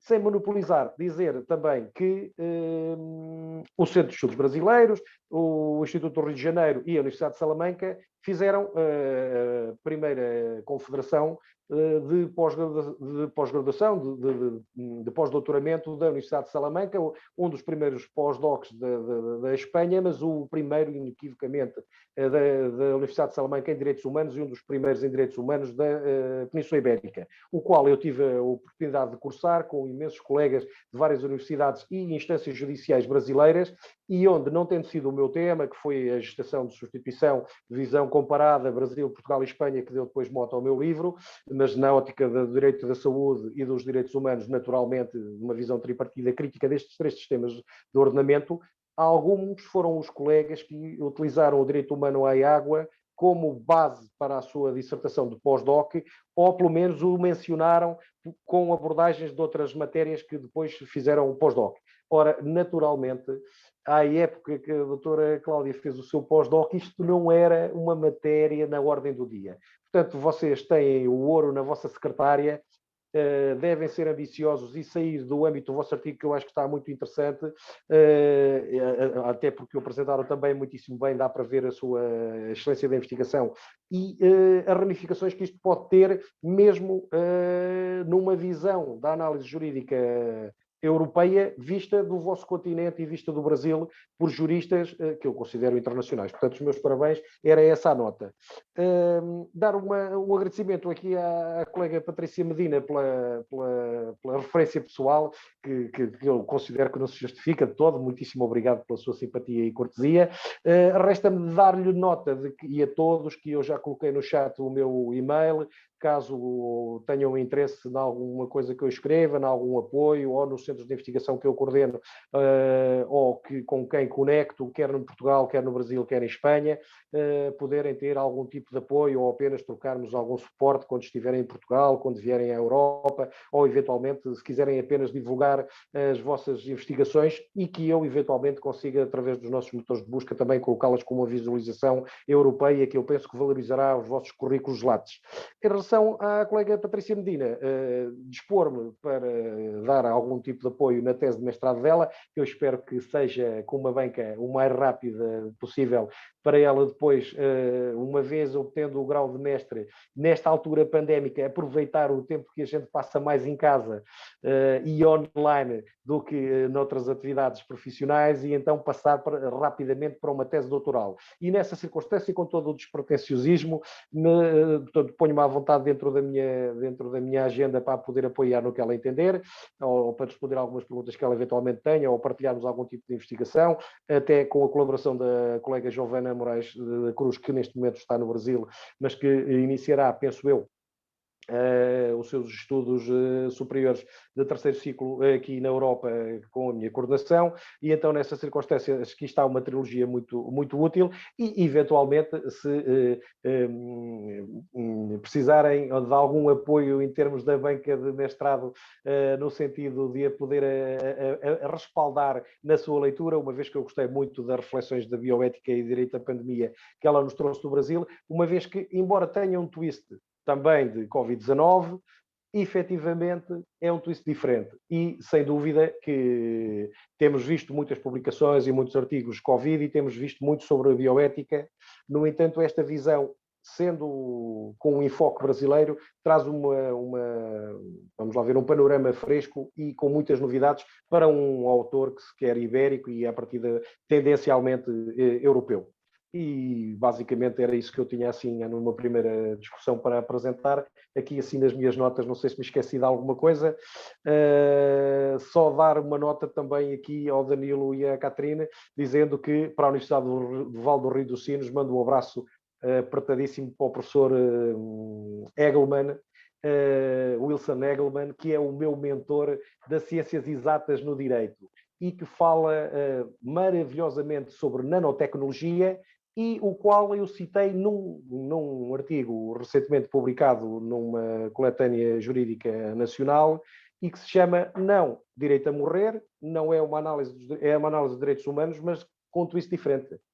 Chama-se em inglês, mas passo a traduzir, e também penso que esteja publicado em português, Viver para Sempre. Estamos com a problemática de, objetivamente, começar a legalizar a morte de alguma maneira. Não queria avançar muito sobre essa matéria, até porque estou muito interessado em ler o artigo de vocês os dois. De qualquer das maneiras, dizer que o tema já poderá ser outro num próximo congresso. Será não morrer mais cedo, mas será o nunca morrer. E, neste caso, a minha pergunta insistente ao longo do artigo, à qual desvendo já que não dou resposta, que é impossível, apenas a minha resposta é: se fosse possível viver para sempre, vocês quereriam fazê-lo ou não? Ou, por isso, simplesmente pediriam para não continuar a viver para sempre? Não necessariamente para morrer, e então isso é um twist muito interessante também para este tipo de investigação. Dizer que li esta semana, não consigo, numa base de dados científica, que daqui a 18 anos já poderemos viver para sempre.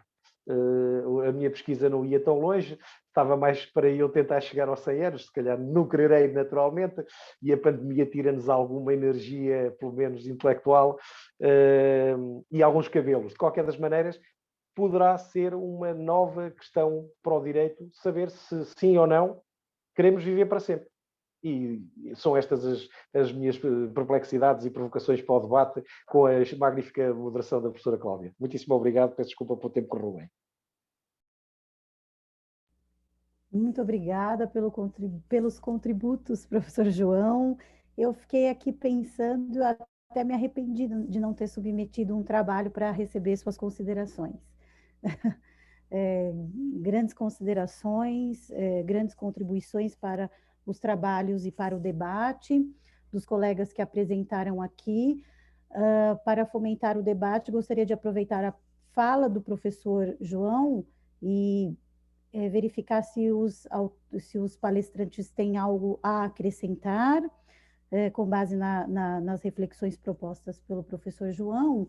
Dizer para o professor João que a Patrícia ela teve de sair para amamentar o bebezinho dela, e que eu vou passar para ela a fala do senhor, professor, para que possam estar em contato um com o outro para eventuais trocas. Professores, algo a acrescentar em relação à fala do professor João? Eu gostaria, então, de aproveitar que o professor João acabou de fazer suas considerações. Eu gostaria de ouvir suas reflexões, professor João, sobre a consideração... Pois não, desculpa, é porque estava sem conseguir... Não consegui ouvir o senhor, professor, claro. Não, porque eu estava sem conseguir ajeitar aqui, mas assim, eu só queria agradecer as dicas do professor João, muito pertinentes, né? E adiantar que a gente tem sim bebido na fonte das normas internacionais, como até o professor Emerson destacou rapidamente, porque o tempo aqui é muito curto, né, para a gente falar, mas a gente agradece demais as considerações, e eu acho que o professor João, ele talvez esteja ciente, né, do que a gente falou, que exatamente o direito à água não está explícito na Constituição do Brasil, mas a gente defende que, implicitamente, é sim garantido o direito ao acesso à água, ao saneamento, por conta até do que a senhora falou, inclusive a questão de que é um pressuposto do direito ao meio ambiente, né, ecologicamente equilibrado. Então, sem água, como é que vai existir o meio ambiente? Sem água e esgoto, como é que teremos uma boa saúde, né? Mas eu acredito até que mesmo que essa emenda constitucional, que garante explicitamente o direito à água como direito fundamental, direito humano fundamental, não sendo aprovada, a gente defende que já está implícito, como coloquei na minha fala. Mas a gente agradece mais as dicas, inclusive vou pesquisar e integrar as fontes que o professor João citou na nossa pesquisa, no grupo de pesquisa do professor Emerson, em jurisdição constitucional, porque foram de inestimável valor. Eu agradeço. Obrigada, professor André. Desculpe mais uma vez a minha indelicadeza não ter visto o senhor acenar que gostaria de falar. Bom, eu tenho uma curiosidade.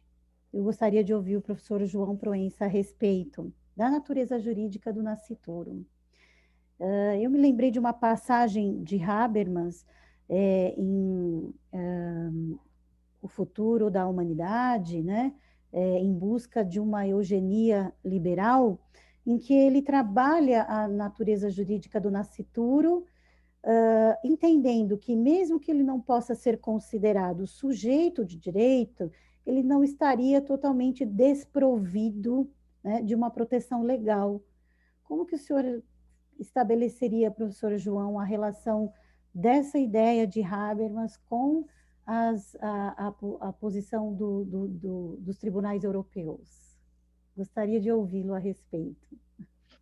Ora bem, eu vou-me socorrer aqui das minhas notas e tinha aqui, efetivamente, uma nota manual exatamente a dizer exatamente isso. Já me tinha esquecido, uma vez que foi logo no início. Peço imensa desculpa pela descortesia. Efetivamente, eu aqui até vou, mais do que comprometer pessoalmente, fazer uma análise agora sim do direito brasileiro. Ora, eu salvo erro, o Código Civil brasileiro, no seu artigo 2º, diz que a personalidade civil da pessoa começa com o nascimento, com vida, mas a lei põe a salvo desde já a concessão dos direitos do nascituro. Ora bem, se bem me lembro, o meu falecido professor de Direito Civil, Orlando Carvalho, dizia que é o nascimento completo e com vida é que atribui a personalidade jurídica. Ora bem, neste caso tem-se como um nascimento um marco inicial da personalidade jurídica do indivíduo. Mas, segundo a de Guiar, em 2016, o conceito do nascituro aparece no momento em que ocorreu a fertilização entre o espermatozoide e o óvulo, que é um viés completamente diferente e já é mais à minha praia e das matérias que eu vou escrevendo. Vale ressaltar que, neste momento, ainda não cabe a afirmação que o nascituro possui uma personalidade jurídica como previsto no item acima e no artigo citado. Desta forma, cabe afirmar que a inspiração do Código Civil brasileiro na teoria natalista, a qual garante em regra os seus direitos no momento do seu nascimento, aliás, como a professora Cláudia tinha logo na sua exposição inicial apresentado muito bem.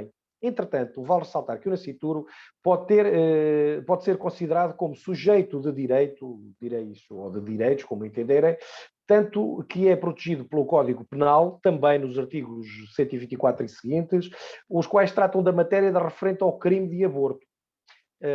Que neste caso em Portugal não é crime, nesta circunstância, e este é um exemplo clássico que comprova os direitos, uma vez que é ilegal a prática do aborto e certo causas excludentes, são aquelas causas da exclusão da responsabilidade, também previstas no Código Penal, neste caso brasileiro. Ora bem, sobre esta matéria ainda, Maria Helena Diniz afirma que os direitos do nascituro são resguardados desde a concepção.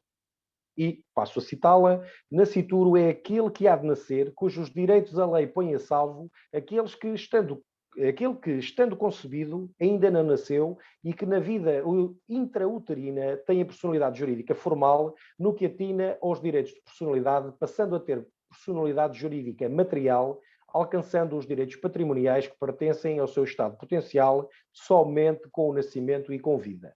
E, tendencialmente, esta é a análise dos colegas estudados e daquelas propostas com a qual eu tendo a concordar mais.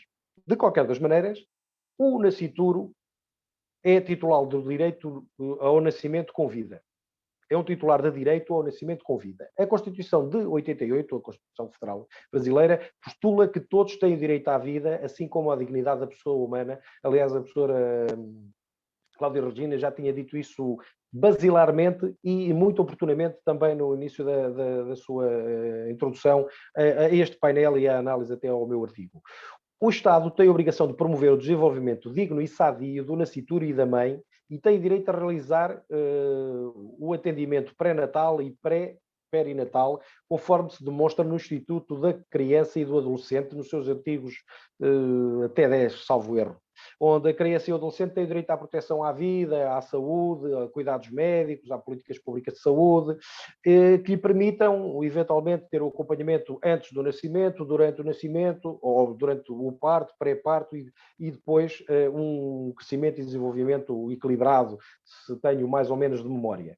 Portanto, nesta ótica, eu entendo que não há que colidir. Não temos por que colidir. E, efetivamente,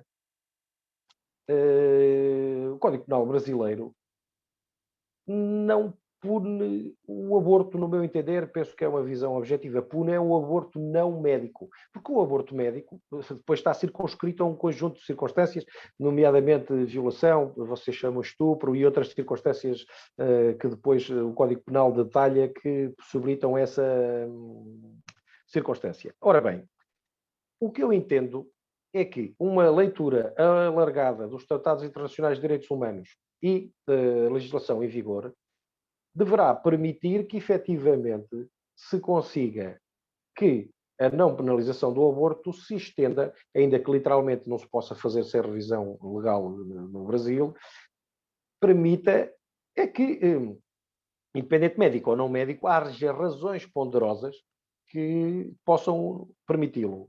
E que a Constituição Federal não anule integralmente a possibilidade de, por razões sociais, como falamos aqui na Europa, isso possa vir a fazer-se.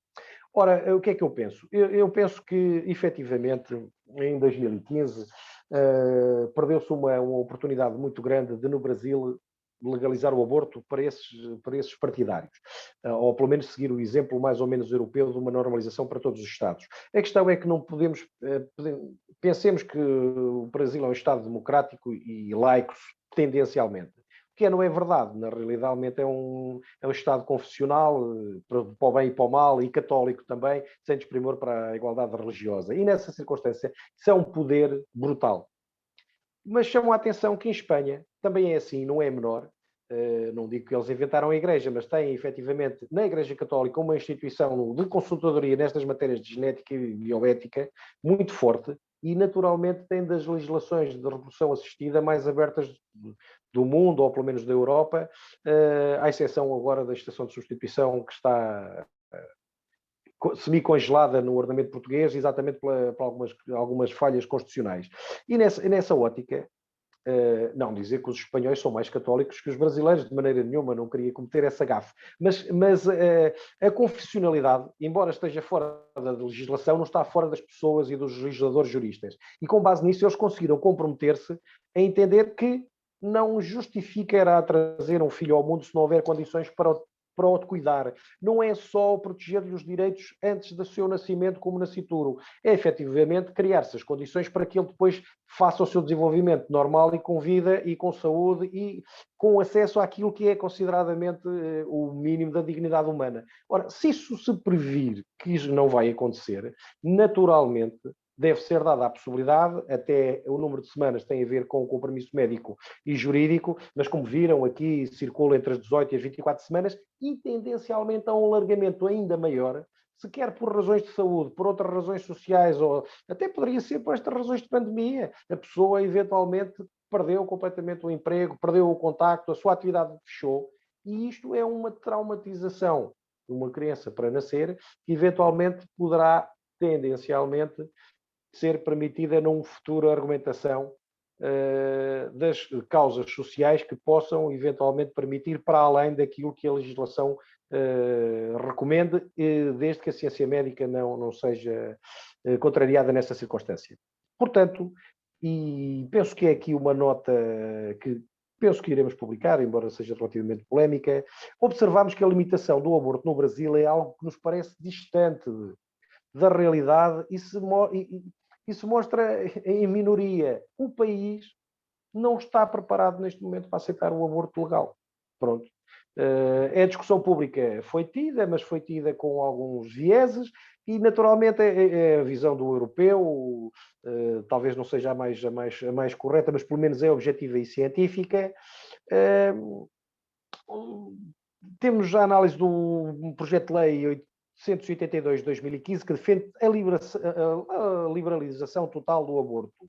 E não teve força para andar sozinho, não teve força política, não teve apoio, porque são matérias calcinantes, são matérias fraturantes e são matérias não eleitoráveis. Portanto, é preciso haver uma convicção jurídica, institucional e pessoal muito forte para apoiar esta causa.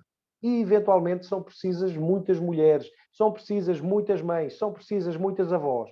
Isto é uma legislação que tem género. Eu não queria, já que fui provocado nesse sentido, tenho que responder pessoalmente. Os pais também são necessários, imprescindíveis. O direito à família não se faz por si só, independentemente das técnicas poderem ser portanto, disponibilizadas a pessoas sozinhas. Objetivamente, aqui estamos ao direito de não nascer, ou ao direito de não ter o filho. Não podemos obrigar as pessoas a ter os filhos se elas depois não os podem ter. Claro que a questão das políticas públicas de saúde e das políticas concepcionais e da educação para a sexualidade e da educação para a sexualidade para os direitos humanos é muito importante. No entanto, temos que adressar a realidade fáctica. E no Brasil há muitas jovens que não têm acesso ainda a essa formação, que não têm essa possibilidade e que eventualmente precisariam desta ajuda legal para reorganizar as suas escolhas e as suas apostas. E os filhos para nascer também precisam desse apoio. Mas bem, eu não estou aqui a apoiar uma legalização do aborto institucional, nem à força. O sistema político fez um conjunto de compromissos e os proponentes da lei tiveram que comprometer-se, tiveram que temporizar. Então tiveram que aceitar o que lhe deram. Eu compreendo que é fácil estar na Europa a dizer, olha, nós já temos esse problema resolvido. Isso para nós nem é já um problema jurídico. Portanto, eu não tenho na minha consulta jurídica como consultor, nem como advogado europeu, ninguém a perguntar-nos, doutor, olha, o médico ali recusou-me o aborto. Eu a pergunta a fazer-lhe era, mas é por razões religiosas, faz favor, consulta dentro deste prazo um outro médico que o Serviço Nacional de Saúde comparticipa. Já nem estamos nesse problema no Brasil, porque depois nessa situação, uma vez sendo legal, ainda haveria quem é que paga o aborto. E quem é que paga o aborto por razões penais, estes que está aqui nestas exceções, e quem é que pagaria a liberalização de todo o outro à la carte. Ora bem, isso foi uma questão já discutida na Europa, já discutida em Espanha, não é exatamente igual, mas bem, na realidade é o Estado que paga. A questão é que para que isso aconteça também tem que haver dinheiro e vontade política de investir nessa circunstância, em vez de outra coisa qualquer. E portanto, não podemos negar que a questão de saúde pública é fundamental para todos e os direitos e garantias da mulher precisam de ser defendidos na sua completude. Ao analisar os casos em que é possível a realização do aborto por força da lei, ou outra com linguagem formal, tanto como com força da lei, a União Europeia preocupou-se com os direitos das crianças. Portanto, a Carta reconheceu a todas as políticas de uma forma afetam as crianças, seja que de forma direta ou indireta devem observar o princípio dos melhores interesses da criança e do bem-estar de todas as crianças. No caso o brasileiro, a legislação em vigor no país preocupou-se à letra em defender intransigentemente os direitos do nascituro. São duas velocidades completamente diferentes. Não estou sequer aqui a dizer quem é que tem razão, mas da análise do sistema jurídico no qual eu coabito diariamente, isso não é um problema e, eventualmente, tem tido um bom respaldo social e também não faz sentido andarmos a criminalizar os médicos e os profissionais de saúde nesta circunstância. Também não faz nenhum sentido, por objeção de consciência, estarmos a obrigá-los, a alguns, por razões de sua religião, serem obrigados a fazer a performance do aborto caso não o façam. Mas há médicos suficientes para poder, no Serviço Nacional de Saúde Europeu, poderem uns dizer que não e o serviço ser garantido na mesma. Não sei em que termos é que estamos no Brasil, quando eventualmente, se calhar, teríamos também que estar a discutir se há médicos e obstetras necessários para a população toda, caso toda a gente quisesse ter filhos agora ao mesmo tempo. Se calhar os hospitais não estariam com capacidade financeira e de especialidade para dar esse seguimento. Porque em Portugal estaremos a falar, roughly, de 10 milhões de pessoas, ora isso tem a entrada de São Paulo. Ora bem, depois São Paulo tem 2 Portugais ou 3, e o Brasil tem um meio mundo, um quarto do mundo de pessoas. Portanto, as problemáticas põem-se também consoante o número de partidários e a população em geral, fruto da história, fruto da lentidão dos tempos no sentido da discussão desta matéria, não permitiu ainda que o aborto chegasse à legislação numa situação de liberalidade, e não sabemos se ela vier a existir, se o país está efetivamente preparado psicologicamente para aceitar. Neste momento, talvez a resposta seja que não. Peço desculpa se me alonguei, não sei se respondi efetivamente àquilo. Obrigada pelos ensinamentos, professor. Respondeu e foi muito mais além, né, da minha reflexão, do meu questionamento, uma excelente contribuição. Eu penso que após o sequenciamento do genoma humano, com a intensificação das técnicas de terapia gênica, o desenvolvimento da reprodução humana assistida, realmente o conceito de nascituro precisa de uma ressignificação e de uma releitura que é constante, né, com a evolução da biotecnologia. Sobre a questão do aborto, concordo com o professor, o Brasil, especificamente, não está preparado para a legalização do aborto em sentido amplo, nem no que diz respeito ao aspecto psicológico e religioso que envolve o tema no Brasil, muito menos no que diz respeito à infraestrutura das instituições públicas necessárias a atender a demanda da população nesse sentido, né? Precisamos de muita reflexão, muita discussão e do desenvolvimento de políticas públicas para que esse direito possa ser concretizado no Brasil efetivamente. No mais, eu gostaria de agradecê-lo, né, pelos ensinamentos e pelas reflexões. Foi muito rico para mim, aprendi bastante com o professor. Aproveitando a fala do professor João, gostaria de saber se algum outro palestrante gostaria de acrescentar algo em relação ao tema, se há mais alguma reflexão de algum outro participante. Muito bem. Eu passo, então, rapidamente a minha reflexão a respeito do trabalho da Ketrine. Gostaria de ouvi-la, Ketrine, a respeito da provocação que eu havia feito ao final da sua explanação em relação ao direito à vida e ao direito de morrer com dignidade. Quando a Constituição brasileira estabelece que existe o direito à vida, ela não está impondo necessariamente a obrigatoriedade da pessoa viver eternamente, não é, professor João? E, portanto, como relacionaria o direito à vida com o direito à morte digna nesse contexto? Só mais uma reflexão.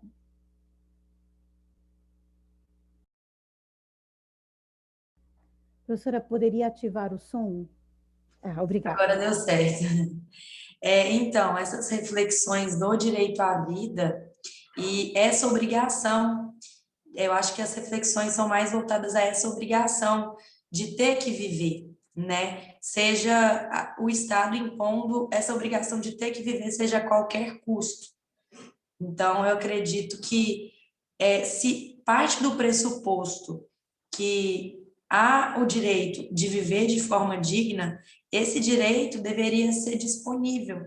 Somente o paciente, o acometido da doença, sabe o que passa, sabe o que as dificuldades que ele se encontra. Então, como que o Estado vai tutelar esse direito, vai tornar esse direito indisponível, sendo que não é o Estado que passa por isso? Mas realmente são reflexões iniciais, reflexões que no contexto pandêmico, como bem a professora mencionou, as pessoas perdem essas questões de decidir sobre a própria vida. Vai ser entubado, não vai? Vai fazer VNI, não vai fazer VNI?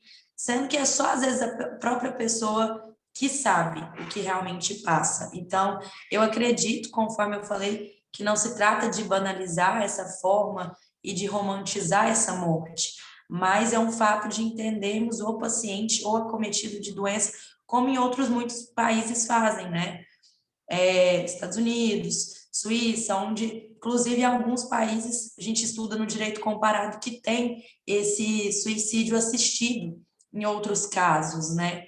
Então, acredito que essas conversas que devem ser inicialmente desenvolvidas em casa, nessas conversas mesmo, porque tem testamento vital e tudo mais, devem ser levadas ao legislativo para que a gente possa ter direitos respeitados aí, principalmente nesse período pós-pandêmico, que vamos ter outras diversas discussões em relação a isso. Obrigada, Ketrine. Lembrando, o professor João também citou a professora Maria Helena Diniz, né? No Brasil, ela também desenvolve estudos a respeito do direito à morte digna, né? Na obra dela, O Estado Atual do Biodireito. Eu tive a alegria de ser aluna da professora Maria Helena Diniz na PUC de São Paulo, e me lembro bem dos ensinamentos dela em relação ao biodireito e ao direito à morte digna. Mas obrigada, Ketrine, pelas suas considerações e pelas reflexões e pela contribuição a este painel. Alguém mais gostaria de acrescentar algo ao tema da professora Ketrine, da pesquisadora Ketrine? Muito bem. Não sei se a Patrícia conseguiu retornar, mas como eu disse, ela teve de sair para amamentar o bebezinho dela. Eu vou me comunicar com a Patrícia, tomar a liberdade de me comunicar para passar as considerações do professor João para ela, para colocá-los em contato, mas acredito que já estejam com uns e-mails dos outros, né? Um trabalho extremamente interessante da Patrícia também. Já foram feitas as considerações e acredito que finalmente passaríamos agora para o tema do direito à água como direito humano. As minhas reflexões em relação ao tema eu fiz, né? Já fiz a respeito do greening, da relação dos direitos humanos com o meio ambiente. O professor João também trouxe suas considerações, e pergunto nesse momento se alguém teria mais alguma coisa a acrescentar sobre os temas que foram apresentados. Mais alguma consideração?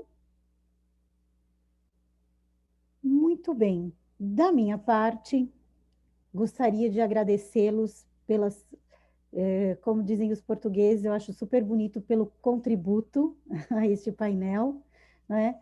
Eu aprendi bastante com todos vocês. Eu estou ansiosa para ler os textos de todos, né? Na próxima edição, eu vou submeter o meu trabalho também, porque eu estou ansiosa para ouvir os comentários, né, dos colegas em relação às minhas ideias. O direito à saúde como um direito humano passa por uma reflexão e uma ressignificação extremamente desafiadora em tempos de Covid-19, em tempos pandêmicos e em tempos pós-pandêmicos, né?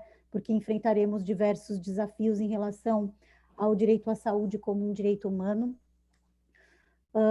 Me chama a atenção a relação entre Pois não? Alguém gostaria de falar? Não estou conseguindo.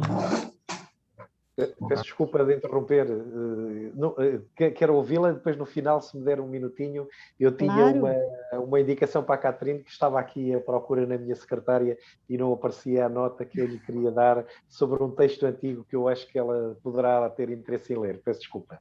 Pode falar agora, professor, eu concluo depois. Fique à vontade, por favor. Peço imensa desculpa de incomodar, estava aqui. Ora bem, a obra é uma obra do pai fundador do direito penal, chama-se Liber Disciplinorum para Jorge Figueiredo Dias. É organizado por Manelo da Costa Andrade, Jorge de Faria Costa, Anabela Miranda Rodrigues e Maria João Antunes, que são só os melhores penalistas na atualidade, em referência ao meu professor catedrático de Direito Penal da Faculdade de Direito da Universidade de Coimbra, Jorge de Figueiredo Dias, com o qual eu aprendi tudo de direito penal que sei até hoje, mesmo aquilo que eu aplico na responsabilidade médica, sendo que ele não terá escrito sobre essa circunstância, terá sido sim o Manel da Costa Andrade, mas depois as representações críticas que ele terá feito levam-me depois a Figueiredo Dias como o pai fundador do direito penal que eu estudei, processo penal.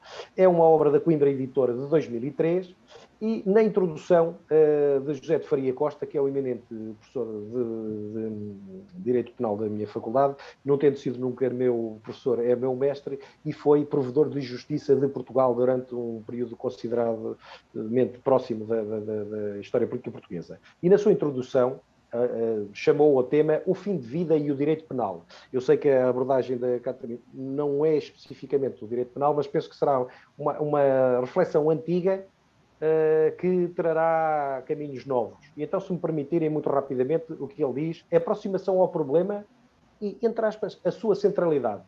Vou tentar ser o mais breve possível. O problema do fim de vida constitui, a vários títulos, uma daquelas matérias que levantam reflexões atávicas, independentemente do ponto em que nos situemos ou da matriz ética, religiosa, jurídica ou filosófica de que partamos, a ser tratada, valorada ou estudada, para além de poder ser o lugar onde todas as incompreensões são possíveis. Há como uma obstinação irracional de rejeição, sobretudo hoje, à época, de tudo aquilo que diga respeito ao fim de vida e que diga respeito à morte. E não precisamos de ser hegelianos para percebermos que somos seres para a morte. Isto é, seres que se movem em horizonte último e que têm como linha derradeira, bem lá no fundo, desse portal, jamais aberto ou desvendado, em que a morte se traduz. Mas que é particularmente interessante para continuarmos num tom de introito, revela-se sobretudo na abissal disparidade do tratamento que podemos captar, por um lado, na corrente de estudos que têm consequências no fenómeno social da morte e, por outro, na exiguidade ou mesmo ausência de trabalhos sérios, fundamentados e racionalmente sustentados, que tentem perceber a morte não pelos seus efeitos sociais, jurídico-sociais, que desencadeia necessariamente, mas antes pela simples interrogação do verdadeiro sentido matricial daquilo que definitivamente a morte é. Peço desculpa por estas palavras, que não são minhas, são muito filosóficas, mas têm um conteúdo incontornável e que tem a ver com a qualidade e com a excelência científica dos trabalhos sobre esta matéria. E nessa circunstância, só por isso, peço imensa desculpa pelo incómodo de interromper, foi com entusiasmo de encontrar, porque isto é um texto muito antigo, num português muito rebuscado, e eu tive que ceder a obra física a um estudante de doutoramento também a quem eu recomendei esta leitura, e então tinha apenas um scanner aqui muito básico da página que não aparecia aqui na minha secretária agora imediatamente. Portanto, peço imensa desculpa, espero que tenha sido útil para a Patrícia ou para a Catarina, peço desculpa, e que eventualmente tenha interessado aqui os colegas presentes. Peço desculpa, professor Cláudio. Imagina, excelente e necessária interrupção e muito rica. Muito obrigada mais uma vez, professor. A Lina Rezende gostaria de fazer uma consideração. Lina, por favor. Olá, boa tarde a todos, vocês me escutam? Professora, muito obrigada pela colocação, porque eu não faço parte do painel, eu participei de outro painel ontem, e o direito a morrer, o direito à saúde é um tema que eu gosto muito, até que gostaria de parabenizar minha colega Ketrine, somos amigas íntimas, né, e estamos juntas sempre na discussão sobre os nossos temas, muito embora eu não estudo exatamente os temas de direito à morte, direito à saúde. Eu sou mestranda em Direitos Humanos aqui pela UFG. A minha área é mais vinculada ao direito à questão prisional e ao feminismo negro, mas eu vislumbro até que ponto eu poderia colocar o direito a morrer no sistema prisional, assim, já pensando num pensamento mais futuro. Eu queria, na verdade, não somente fazer algumas indagações para a Ketrine, mas também a todos os participantes, acerca até que ponto a gente poderia instituir a eutanásia no sistema brasileiro, e considerando como seria a prática, né, dessa aplicação do direito a morrer de forma digna a partir da eutanásia. Se seria uma medida administrativa, médica, a partir da escolha e da permissão, né, dos familiares, ou seria um método, uma homologação judicial. Isso, conversando com a Ketrine, me veio à mente como seria, na prática, a permissão e a regulamentação da eutanásia, até que ponto o Estado regulamentaria, interferiria, né, nessa questão especificamente. Também eu acredito que algumas questões sobre o Estado laico, que no Brasil também influencia muito na questão da eutanásia. Muito obrigada e ótimo painel a todos. Eu acho que a Ketrine pode começar respondendo, e se algum outro participante tiver alguma consideração, acrescentaremos depois. Certo, é um prazer receber essa pergunta da Lina. Somos colegas de profissão e colegas na pesquisa, nos unimos pela pesquisa, somos da mesma cidade e foi a pesquisa que nos uniu nessa pandemia. A gente é de uma cidade pequena aqui no interior de Goiás, mas nos conhecemos pela pesquisa. E é um prazer receber essa pergunta dela. Em relação a essa abordagem, se seria um ato administrativo do médico ou se seria, por exemplo, uma homologação judicial, acredito que tem que ser feitas reflexões, porque se de um lado fazemos só meios administrativos, teria que ter uma lei muito específica, dizendo que o médico pode fazer dessa forma, quais são os passos, porque senão ele poderia ser julgado, né, processado, porque família é uma amplitude muito grande. Então, se quando o ente querido está lá, vem pai, vem mãe, vem primos, e pode ser que algum desses parentes se sintam desrespeitados do médico fazer uma interrupção nessa questão. E, de outro lado, outra reflexão deixar isso na mão de um juiz, por uma homologação judicial, alguém também que não está ali vendo como o paciente está de fato.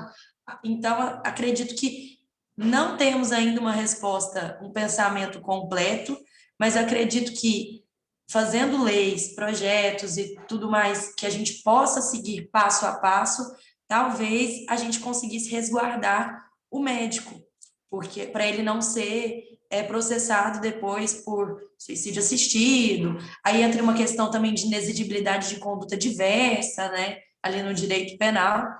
Então, acredito que seria até reflexões para um próximo problema aí de pesquisa, um próximo problema de artigo, para nós refletirmos sobre isso. Obrigada, Ketrine. Diante do tempo, pergunto se alguém teria mais alguma consideração a fazer. Eu sou aqui a gestora do tempo também do nosso painel. Mais alguém? Então, acho que já podemos passar para a conclusão do nosso painel.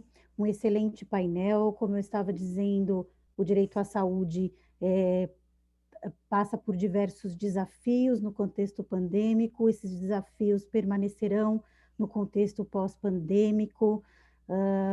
Mais do que autodeterminação do paciente, consentimento informado, acredito que nós tivemos a possibilidade de discutir aqui também a falta de acesso a muitas pessoas ao sistema público de saúde, a um tratamento adequado.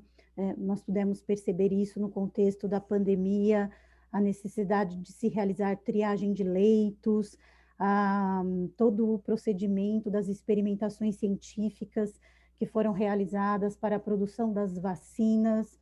Todas essas questões nos causaram provocações e reflexões importantes em relação aos direitos humanos, ao acesso à saúde e aos direitos fundamentais.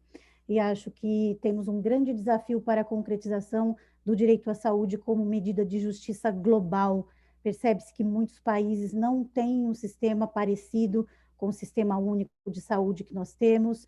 Nosso sistema único de saúde também não foi, não estava aparelhado de maneira adequada para conferir o acesso pleno e amplo, embora ao cidadão, embora esteja fazendo um bom trabalho dentro das condições que lhes foram impostas e dentro até mesmo da problemática da politização do direito à saúde no Brasil, um problema que nós, cidadãos brasileiros, enfrentamos aqui no contexto da pandemia. Por essa razão, eu gostaria de acrescentar que o direito à saúde tem de ser considerado como uma medida necessária de solidariedade global e de justiça global, que precisamos continuar lutando no contexto dos direitos humanos para que o direito à saúde seja uma realidade, independentemente de contribuição, independentemente de pagamento, em qualquer canto do mundo. Aprendi muito com todos vocês, gostaria de agradecê-los mais uma vez pelas excelentes contribuições. Foi um prazer interagir com pessoas que eu não conhecia, ou apenas de nome, nos artigos e nos livros que já li, nas pesquisas que já realizei. Muito obrigada a todos. Eu saio daqui muito mais rica de conhecimento do que eu entrei. Foi um enorme prazer deixar um agradecimento mais uma vez ao Iberojur, ao Laboratório de Direitos Humanos, à Universidade Federal de Uberlândia, Porto, Coimbra e todas as instituições envolvidas na realização do evento. Foi um prazer enorme para mim poder estar ao lado de vocês neste grupo de trabalho, neste painel. Muito obrigada mais uma vez a todos. Pergunto para a organização se podemos encerrar. Acredito que podemos sim, professora Cláudia. Muito obrigado a todos pela participação. Obrigada a todos.